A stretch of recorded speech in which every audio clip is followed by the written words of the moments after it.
اللي المسجد الاقصى راه مواش كيما الغريبه ماهيش تاع اسرائيل تاع تونس. المسجد الاقصى مواش تاع فلسطين، المسجد الاقصى يمثل المسلمين الكل. راهو انا يمثلني المسجد الاقصى، انا كمواطن تونسي مسلم عندي باي في المسجد الاقصى يمثلني هذاك، والغريبه هذاك بتاع تونس ويمثل السيد هذاك اللي موجود غادي معاك. كيف هو اعتدى لي على تمثيلياتي الاسلاميه، على معتقداتي الاسلاميه، انا عندي حق اني نمنعه.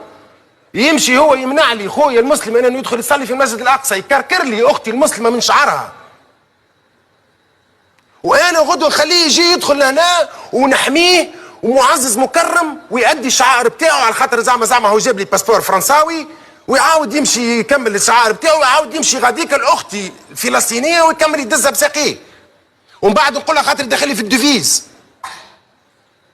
شنو هالعهر السياسي هذا والعهر الفكري اللي نمارسوا فيه؟